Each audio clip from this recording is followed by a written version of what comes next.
absolute cinema experience.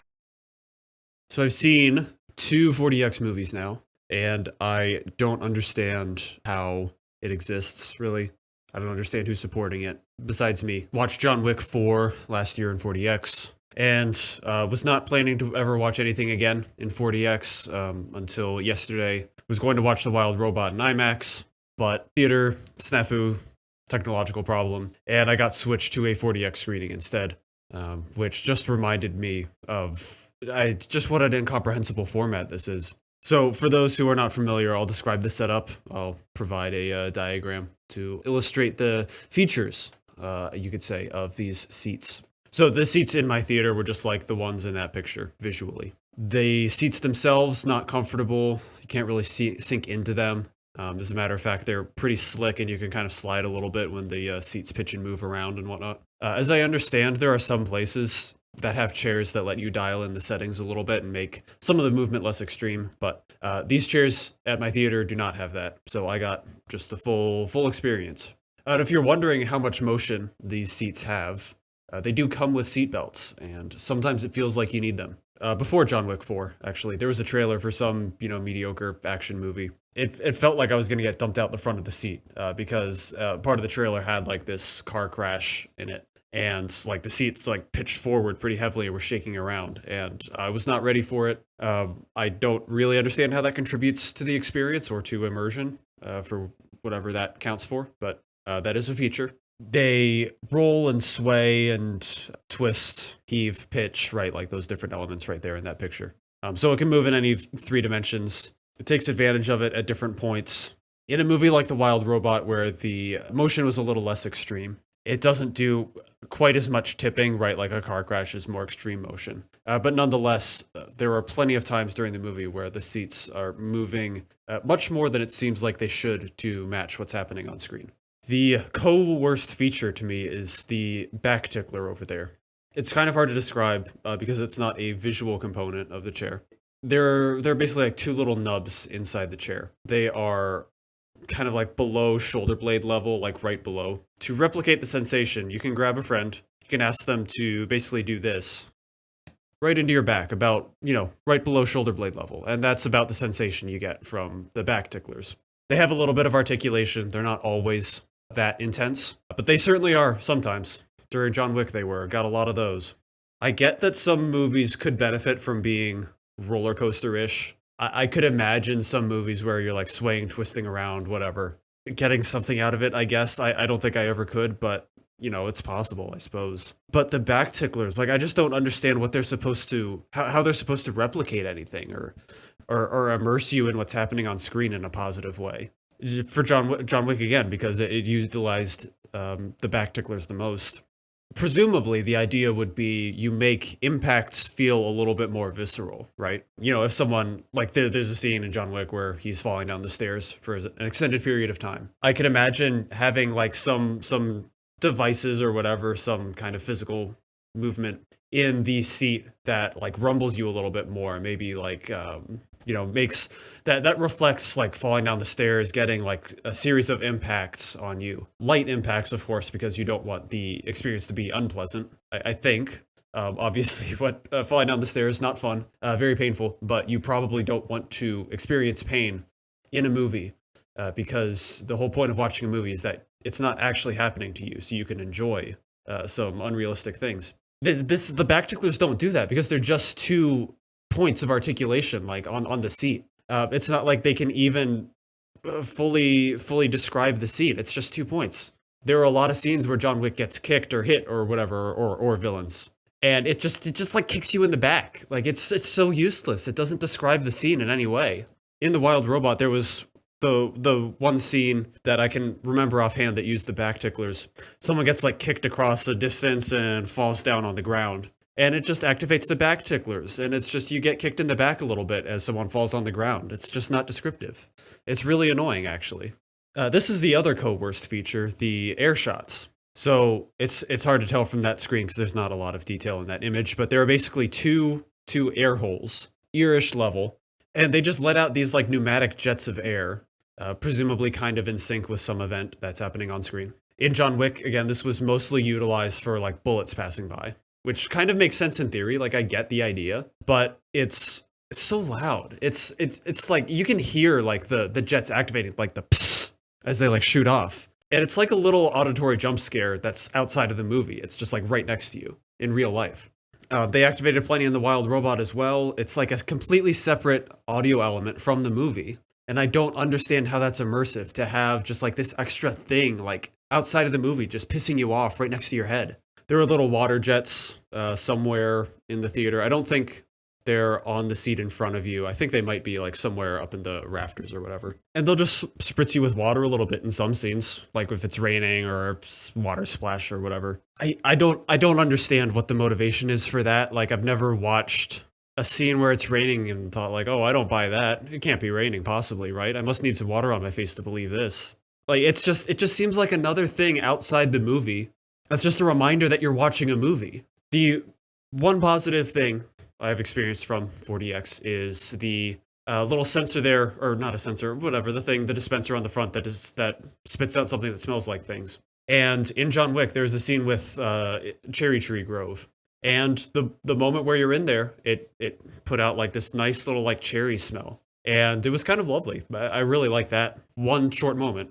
There was some kind of smell that was put out during parts of The Wild Robot that I guess I didn't hate, but it was weird. I didn't really associate it with the forest, but I guess that wasn't a straight up bad thing in the movie, so that's cool. The bottom tickler sounds quite fun, but I don't think my seats had those, so I have no idea what that does. Maybe it's like Mr. Garrison's bike. I guess I don't really understand what the benefit is for a lot of this. It just seems like a lot of things outside the movie that just remind you you're in a movie. I don't understand how this promotes immersion, because most of the time, even if the things that the seats are doing is sort of like roughly congruent to what's happening on screen, it's not the same.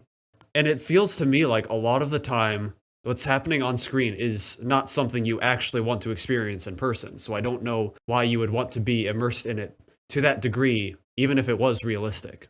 Anyway, I watched a couple movies as well.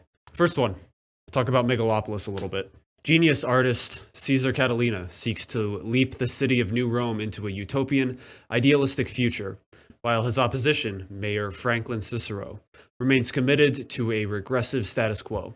Torn between them is socialite Julia Cicero, the mayor's daughter, whose love for Caesar has divided her loyalties. Not exactly sure how to describe the movie accurately. It is a lot. Does a lot of things, says a lot of things. If you're interested in a unique film experience, you should certainly check it out, because given the state of Hollywood financing, there are just not a lot of movies that will come along that are able to, do this kind of thing with this amount of budget. It is a very funny movie, both intentionally and perhaps otherwise. There are great lines. I had genuine laughs from things the film was trying to do. The best aspects, I think, are a slightly like fever dreamish sort of quality where you're not quite sure what the movie is trying to do seriously, and you're kind of trying to parse out these strange qualities and movements and emotional affects that people have. I think the first half of the movie really lands on the correct side, or like the better side of this dynamic, where it is funny, it's passable, I think, for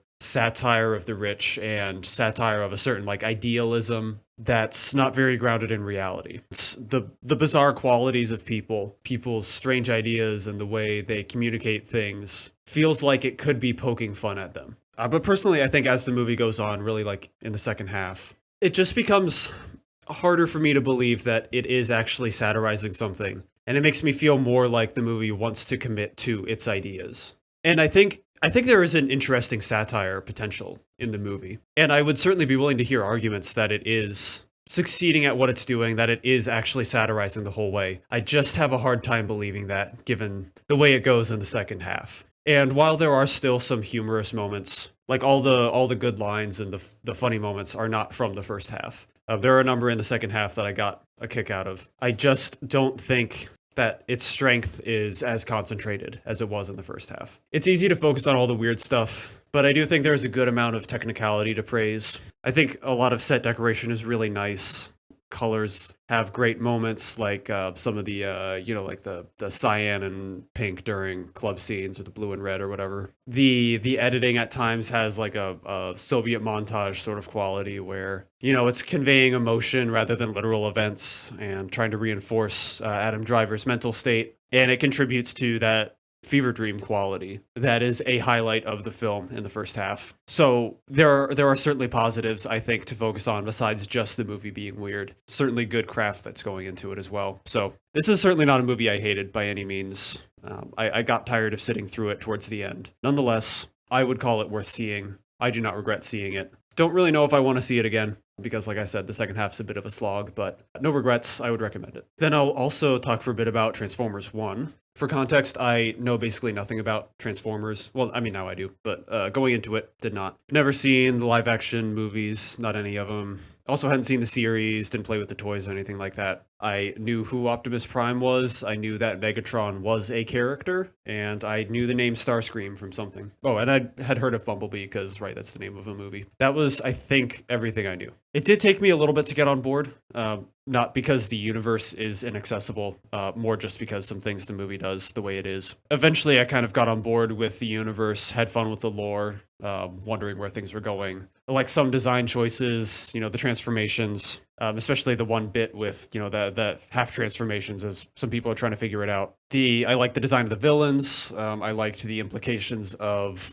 the random other species of things also being robots. Got me curious about some of the lore of the world in that regard. I like the design of Cybertron, the fact that the buildings coming from upside down, right side up, all that fun stuff kind of reminded me of the whatever city that is in Attack of the Clones or Revenge of the Sith, whichever one. One gripe for me is I don't love the tone for a lot of the movie. It sits in like this pocket of like a little bit serious, mostly jokey for a decent amount of its runtime that I've just never been a fan of. I have a hard time getting on board with.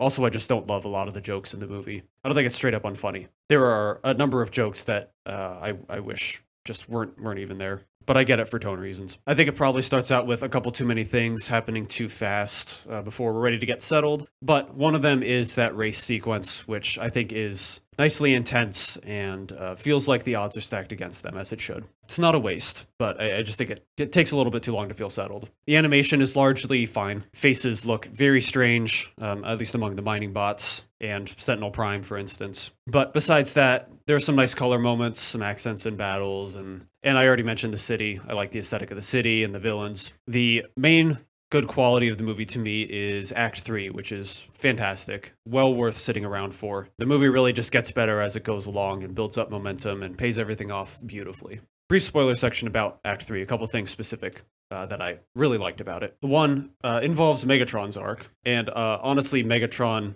his whole arc, him as a character, was a surprise to me. Not a surprise, maybe. Like, it does become kind of telegraphed. I kind of assumed that he would become the villain, but nonetheless, I didn't know that going in. I love the way he progresses from the best friend character to having an organic, understandable reaction to Sentinel Prime's corruption, to taking that too far, becoming the villain, betraying everyone, etc. Like that arc, like the way he progresses. I like the way they quickly set him up after that revelation as being a potential villain, because then they don't have to take him all that far from his understandable angry reaction to becoming the villain, right? Like, they shorten that path because he just has to go from pissed off to betrayal instead of all the way from conflicted to pissed off to betrayal, whatever, hope that makes sense. The moment where he just like rips Sentinel Prime in half is so rewarding on the one hand, because Sentinel Prime is solid villain, easy to root against. But it also is great because it's like this very visceral passing of the torch, going from this villain to someone who is much more openly evil. Or actually, this might have been right after he... no, I think this was right after he dropped Optimus Prime off the edge. So I guess at this point, he was just pure evil. Just lost in revenge. But regardless, that's just such a great moment. Like, I didn't really expect a kid's movie to really go for something that visceral. Well, I guess they were decapitating robots before, but such a great emotional moment. And then the other thing I love was the fight sequence between Optimus Prime and Megatron, which is nicely creative and using the transformations to cover ground, to mix up fighting, to make things a little more interesting in these combat sequences. Love that fight. Probably my favorite fight scene of the year so far. So yeah, certainly recommend this even for people who are not familiar with the franchise. It worked for me. I think it'll work for a lot of people. I recommend check it out. Hopefully it makes money.